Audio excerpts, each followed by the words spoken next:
수맥이 상당히 무서워요. 인체에 영향을 미치는 것도 그렇고, 그것보다 더 무서운 거는 이제 암입니다. 암.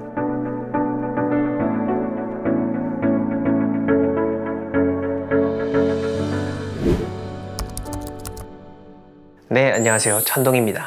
오늘은 우리 삶에 큰 영향을 미치는 이 수맥에 대한 이야기를 함께 나눠보려고 합니다. 집에서 질병이 생기는 것에 대한 풍수적인 이유가 있을까요? 사람이 살다 보면은 병은 다 생기잖아요. 뭐 개인적인 어떤 타고난 건강의 문제일 수도 있고 생활 습관의 문제일 수도 있겠지만은 저희는 또 당연히 풍수적인 시각으로서도 접근을 해볼 수가 있거든요. 그리고 그게 분명히 의미가 있다라고 보고 있는데, 여러 가지 풍수적으로 봤을 때 어떤 지형의 문제일 수도 있고 집 구조에 대한 문제일 수도 있는데, 그 중에서도 오늘 중요하게 말씀드리고 싶은 거는 바로 수맥입니다. 수맥으로 인해서 집안에 사는 사람 혹은 한 공간에 사는 사람한테 엄청난 그런 질병이 일어날 수가 있는 겁니다. 어떤 풍수적인 설명을 드리기 이전에 서구권에서 주로 정의한 것들을 먼저 몇 가지 한번 말씀드려 볼게요. 독일이랑 프랑스, 오스트리아, 영국 이런 선진국에서는 수맥이라고 하는 것을 부정적인 의미로 두고 지구적 스트레스라고 얘기하기도 하고요.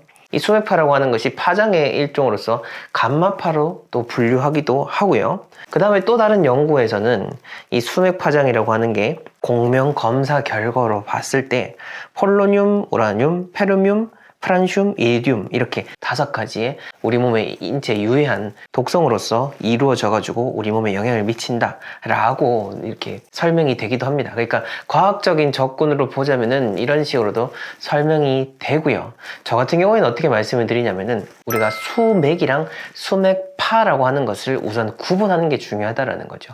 수맥은 말 그대로 물이 흐르는 그런 물줄기거든요. 우리가 수맥을 찾아가지고 우물을 파내기도 하고 그런 식수라든지 물을 공급받기도 하는 건데, 이런 수맥은 당연히 중요하고 좋은 거죠. 반대로 우리가 중점적으로 보고 보통 많은 사람들이 부정적으로 생각하는 것은 바로 수맥파입니다. 수맥파라고 해서 제가 좀 전에 말씀드렸던 설명 중에서 아마 3번째, 그게 가장 과학적으로도 의미가 있고 그런 풍수적인 의미, 질병적인 의미에서도 영향을 미치는 그런 요소로 볼 수 있는데, 여튼 어렵게 생각할 거 없이 우리 몸에 그런 영향을 미치는 부정적인 그런 기운, 파장, 에너지, 그런 식으로 생각을 해주면 제일 간단할 것 같습니다. 현실적으로 저희가 받는 영향은 어떤 게 있을까요? 이 수맥이 상당히 무서워요. 어떤 인체에 영향을 미치는 것도 그렇고, 저는 수맥파를 기준으로서 말씀을 드리는 겁니다. 이 수맥파의 영향을 받게 되면은 엄청난 이런 건물 같은 것도 그냥 막 다 갈라져 버리게 되는데, 우선 그 전에 한 가지 중요하게 설명을 드려야 될 게 뭐냐면요, 물에 대한 개념입니다. 이거를 좀 알고 가시는 게 좋아요. 풍수에서 오행이라고 하죠. 오행에서도 이 물이 사실 가장 시작이고, 이 모든 세상도 사실 물에서부터 시작이 되는 거거든요. 그런 의미에서 물이라는 게 가장 모든 요소에 있어서 기본이 된다라는 측면을 기억하시면 좋을 것 같고, 그 다음 2번째로는요, 이 오행 안에서 물이라는 속성을 조금 더 깊게 들어가 보게 되면, 이 물이라는 것 자체의 강력한 특성이 뭐냐면은 바로 응집성입니다.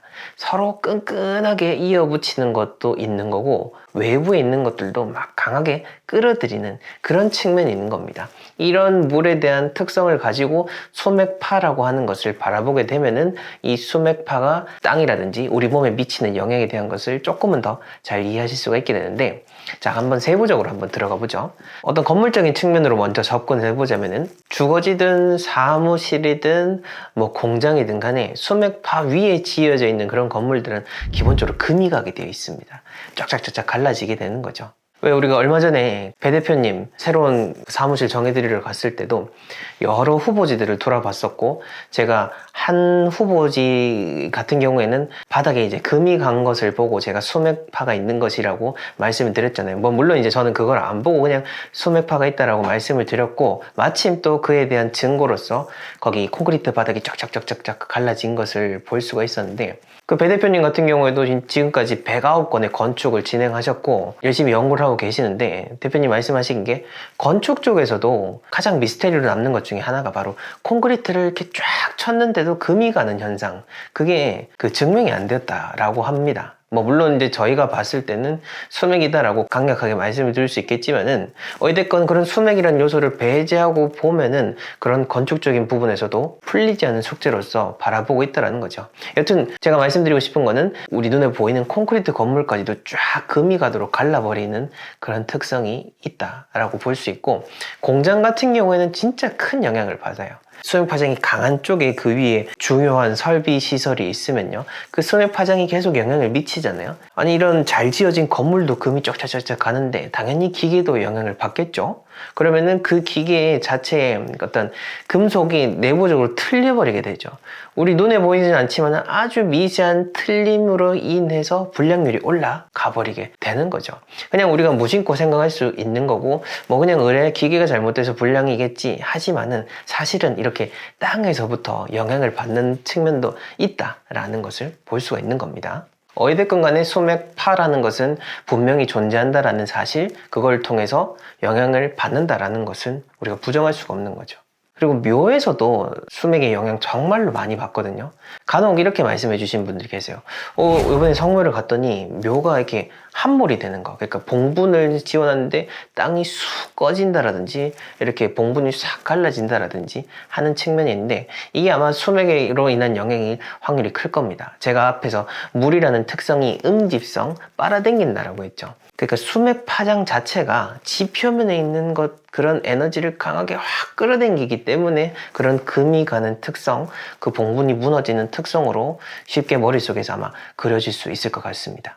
자, 이렇게 어떤 건물이라든지 묘에 대한 측면으로서도 봤지만은, 그러면은 사람이 이 수맥 파장에 영향을 받으면은 어떨까요? 대단히 좋지 않겠죠.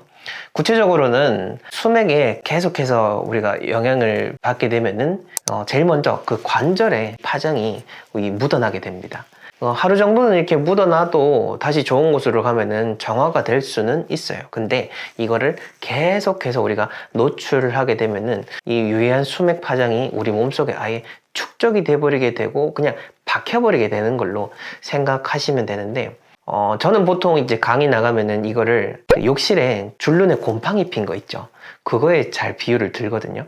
곰팡이도 그날 바로 보고 지우면은 이게 싹 지워지잖아요. 근데 이거를 그대로 방치해버리고 며칠 후에 지우려고 하면은 안 지워져요. 지울 수 있을 때 바로바로 지우고 우리 몸에 묻어있는 나쁜 기운도 바로바로 떨어내면 되는데, 이거를 계속 촉적하고 이런 지우는 작업 없게 되면은 우리 몸속에 나쁜 기운이 그냥 내재화되고 나한테 영향을 미친다. 그런 측면으로서도 생각을 해주실 수 있을 것 같거든요. 그 다음으로 이제 수맥에 노출되신 분들께서 가장 많이 말씀하시는 것 중에 하나가 또 그 잠을 못 잔다라는 겁니다.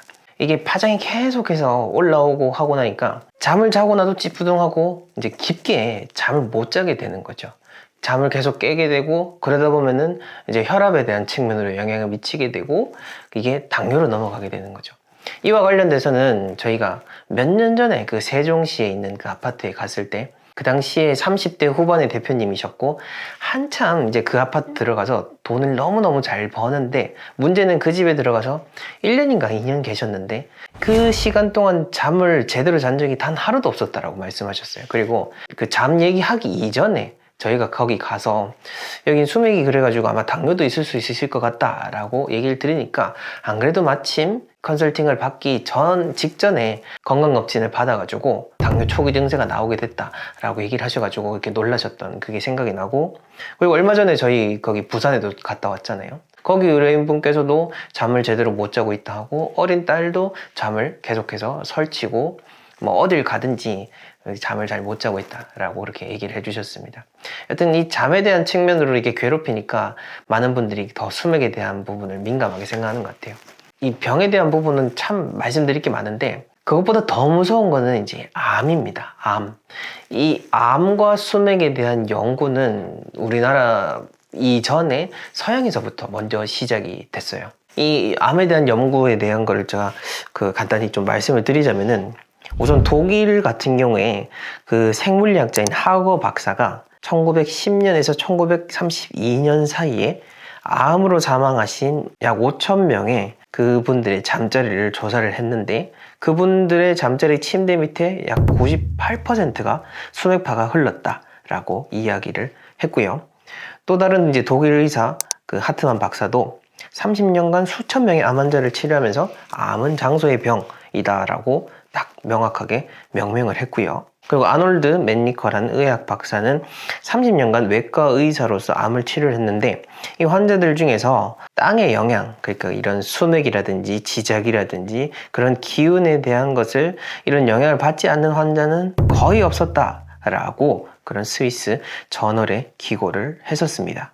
그리고 한 가지 더 또 이야기 드리고 싶은 거는 이 눈에 보이는 이런 질병적인 차원뿐만 아니라 이 심리적인 부분에도 영향을 미친다라는 연구 결과가 있습니다. 그 심리적 역전 현상이라고 하는 건데요. 자, 이걸 쉽게 설명을 드리자면은 다이어트에 실패한 여성한테 성공해가지고 정말 본인이 예뻐지는 그런 모습의 사진을 보여줬을 때 근육이 이완이 되고, 반대로 본인이 이제 살찐 모습, 그런 모습을 사진으로 보여주게 되면은 근육이 경직이 된다라는 거죠. 이걸 통해서 우리가 뭘 알 수 있냐면은 심리적 역전 현상이라는 것은 내가 진짜 살을 빼고 싶고 다이어트를 성공하고 싶지만은 근데 내 마음속에 그 무의식 속에서는 그 다이어트를 거부하는 그런 부정적인 심리적 현상이 벌어지는 것을 심리적 역전 현상이라고 하거든요. 그 수맥이 있는 곳에 암 환자분들이 많이 발생을 하고 그 암 환자분들의 95%가 심리적 역전 현상을 겪고 있다고 해요. 또 반대로 일반인들 경우에는 한 5% 정도만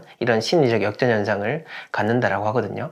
왜 우리가 성공해야지 라고 했을 때 막 의지를 이렇게 발현을 하고 에너지를 내야 되는데 성공해야지 라는 마음이 잘 안 일어나는 거죠. 이렇게 생각하시면 될 것 같아요. 그러니까 이 수맥을 통해서 몸도 안 좋아지고 내 마음도 계속해서 부정적으로 깔아앉는다, 그렇게 보시면 될 것 같습니다. 내가 스스로 노력을 해서 네. 긍정적인 마음을 갖겠다, 그렇게 생각을 하면 영향을 조금 덜 받을 수 있을까요? 그 가스레인지에 불을 피우시고 불에다가 손을 대면서 나는 뜨겁지 않아 라고 하면은 화상이 나죠.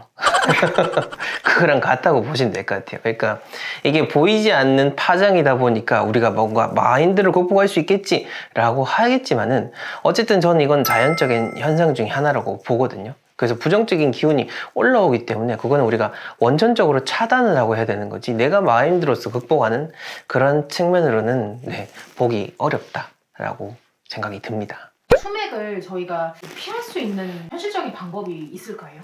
이거에 대해서는 그 우리나라 수맥으로서는 가장 이름을 많이 알리신 그 고 이문승 신부님의 책을 보면은 그 동판을 깔면은 많이 차단이 된다라고 이야기를 하고 있고, 저희도 일선에서 그 동판이나 그런 음악 돗자리를 잠자는 밑에 그렇게 하면은 어느 정도 수맥 파장을 좀 막을 수 있다라고 이야기를 드립니다. 근데 이 수맥 파장도 크기가 있습니다. 약한 곳이 있고 또 아주 강렬한 곳이 있는데, 그것은 동판으로 차단한다고 해도 영향을 받는 정도는 그 집집마다 조금은 다를 수가 있다고 보고 있고, 이 차단하는 것도 그런데 많은 분들이 이제 관심을 갖는 게, 이렇게 수맥이 안 좋은 것을 알다 보니 그럼 이걸 수맥을 탐지해 봐야겠다 라고 해서 수맥 탐지기라고 하는 것들을 많이 사고 집에 적용을 해보려고 하세요. 보통은 우리가 엘로드, 이거 왔다 갔다 하는 그 엘로드, 혹은 이제 막 돌아가는 그 펜듈럼, 영화 미나리에서도 나왔던 것처럼 수맥을 찾을 때 우리가 나뭇가지 이렇게 해서 여러 가지 수맥 파장을 찾으려고 하는 그런 기구들이 있는데, 여기서 제가 말씀드리고 싶은 거는 그 수맥 파장을 찾기 위한 엘로드라든지 펜듈럼 같은 경우에도 상당히 많은 연습이 필요합니다. 그리고 파장에 대한 부분으로서 그걸 찾아내는 거기 때문에 이 파장이라고 하는 것은 우리 생각도 파장이라는 게 있거든요. 그래서 정말 맑은 마음으로 연습을 오랫동안 해야 되는 거지, 이거를 제대로 안 하게 되면은 한 자리에서도 내 기분 따라서 어떤 날은 돌고 어떤 날은 안 돌고 이렇게 된다라는 거죠. 그러다 보니까 뭐 누가 이렇게 수맥 탐지를 가지고 찾아주는 그런 모습을 보고 현혹이 되진 마시라라고 이야기 드리는 것도 이 때문입니다. 그렇게 봤을 때 이런 수맥을 어떤 탐지기를 통해서 탐지한다라는 측면보다는 제가 앞에서 말씀드렸던 집에서 잠을 잘 못 잔다라든지 여러 가지 부정적인 그런 현상이 일어나는 것을 통해서 그런 자가 판단을 하시는 것이 가장 정확하다라고 생각이 듭니다. 우리가 이렇게 지금까지 잘 발전할 수 있었던 것은 현상이나 문제에 맞닥뜨렸을 때 그것을 이제 해결하려고 하는 그 마음 때문이다라고 저는 생각이 듭니다. 문제가 놓이면 해결하고 이제 극복하고 또 계속해서 앞으로 나아가는 거죠. 물론 이제 앞으로 나아간다라는 측면은 우리가 참 중요합니다. 계속해서 발전해 나가야 되는 거니까요.